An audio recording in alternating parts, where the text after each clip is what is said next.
నమో భగవతే వాసుదేవాయ. వైశాఖ మహాపురాణం 4వ అధ్యాయం.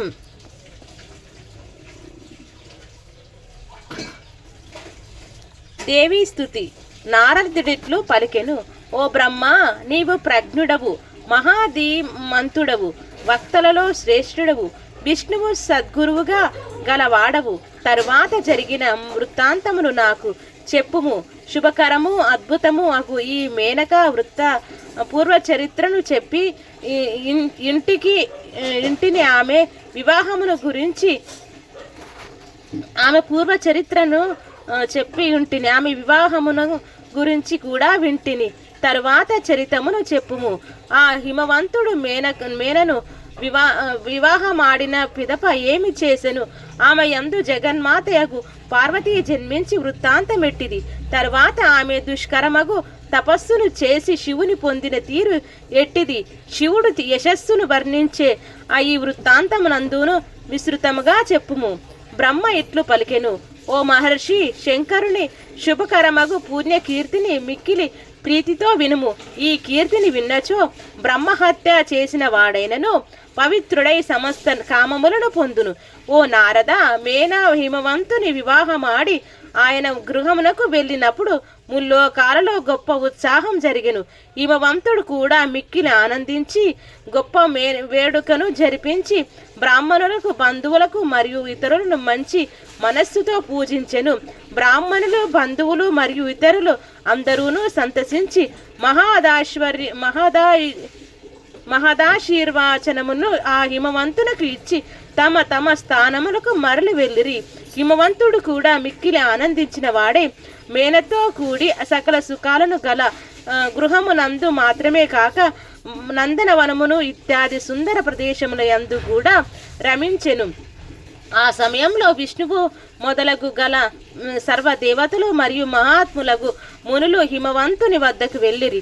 వచ్చిన వారినందరినీ చూసి మహాత్ముడగు హిమవంతుడు తన భాగ్యమును కొనియాడి ఆనందంతో వారికి ప్రణమిల్లి భక్తితో వారిని సన్మానించెను. అతడు భక్తితో దోసిలి ఎగ్గి శిరస్సు వంచి స్తుతించెను. ఆ పర్వతమునకు ఆనందముచే గొప్ప గగుర్పాటు కలిగుటయే కాక ఆనంద బాష్పములు రాలెను. అప్పుడు ప్రసన్నుగా మనస్సు గల హిమవంతుడు గొప్ప ఆనందంతో ప్రణమిల్లెను. ఓ మహర్షి, అతడు అప్పుడు ప్రణమిల్లిన పిదప విష్ణువు మొదలుగా గల దేవతలను ఉద్దేశించి ఇట్లు పలికెను. హిమవంతుడిట్లు పలికెను. ఈనాడు నా పుట్టుక సఫలమైనది. నేను చేసిన గొప్ప తపస్సు ఫలించినది. ఈనాడు నా జ్ఞానం సార్థకమైనది. ఈనాడు నేను చేసిన పుణ్యకార్యాలు ఫలమునిచ్చినవి. నేనినాడు ధన్యుడనైతిని. నా భూభాగమంతయు ధన్యమైనది. మరియు కులము, భార్య మరియు సర్వము ధన్యమైనయి. సంధియును లేదు.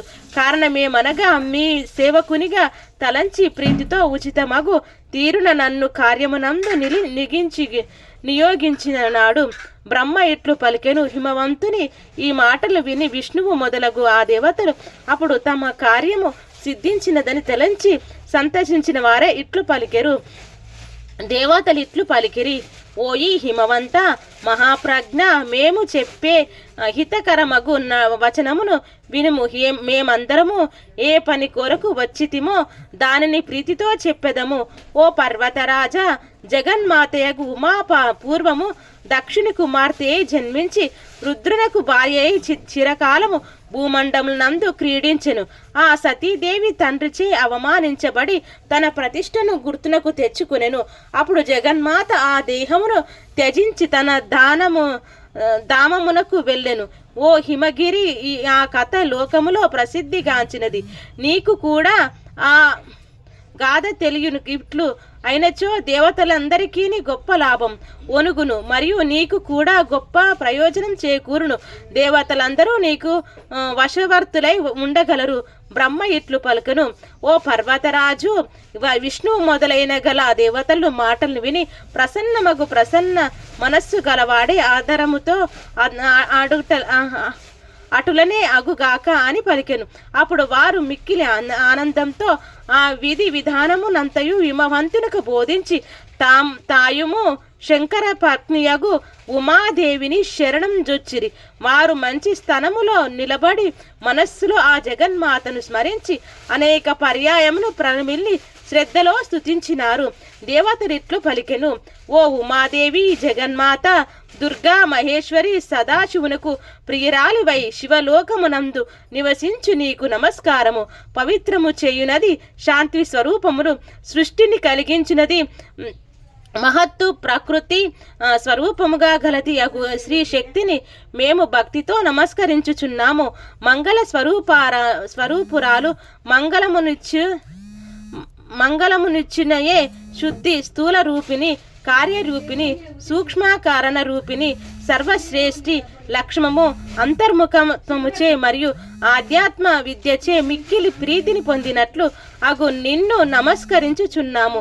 శ్రద్ధ నీవే, ధైర్యము నీవే, సర్వము ప్రాణములలో శోభ నీవే, సూర్యుని అందలి ప్రకాశము నీవే, నీ స్వరూపమగు ప్రపంచమును నీవే ప్రకాశింపజేయుచున్నావు.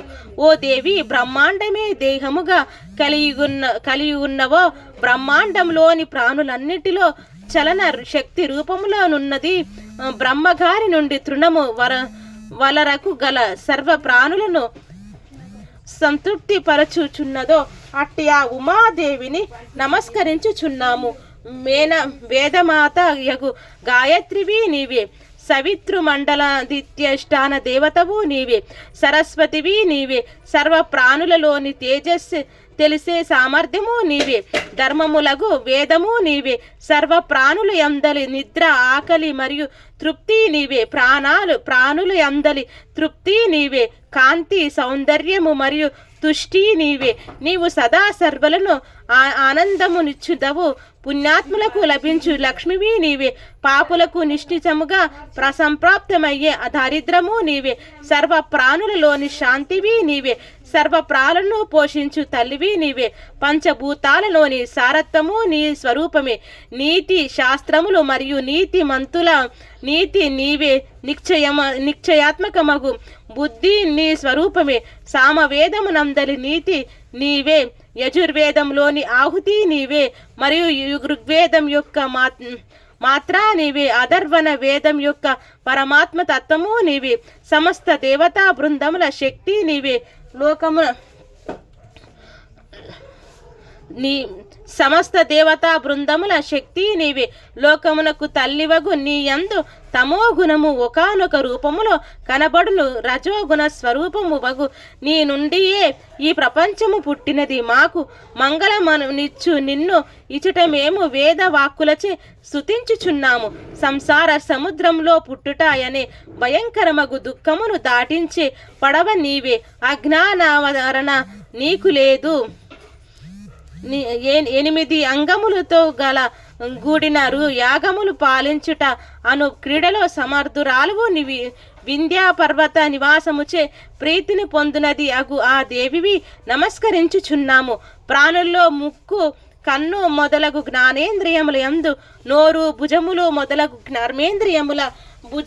కర్మేంద్రియంద్రములు యందు మరియు మనస్సునందు ఓ జోరూపముగా నుండే మరియు ప్రాణుల హృదయ పుండరీకమునందు నివసించి వారిని సదా నీవు సుఖము కలిగించుచున్నావు. జగదేక సుందరివగు నీవు ఈ మాయందు నిద్రా రూపమున ఉన్నావు, అజ్ఞాన రూపంలో నున్నావు. అట్టి నీవు ఈ జగత్తు యొక్క ఉనికివి రక్షించి మమ్ములను పాలించుము. బ్రహ్మ ఇట్లు పలికెను. ఆ దేవతలందరూను మహేశ్వరి జగన్మాత సతీ దేహవదారిణి అగు ఉమాదేవికి ఈ విధముగా స్తుతించి మిక్కిలి ప్రీతితో నిండిన మనస్సు కలవారై ఆమెను దర్శించు కొరకు అచటనే వేచి ఉన్నారు. శ్రీ శివ మహాపురాణంలో 2వది యగు రుద్ర సహిత యగు పార్వతీ ఖండంలో దేవీ స్తుతే అనే 3వ అధ్యాయం ముగిసింది. మాఘపురాణం 4వ అధ్యాయం సంపూర్ణం. ఓం శాంతి శాంతి శాంతి.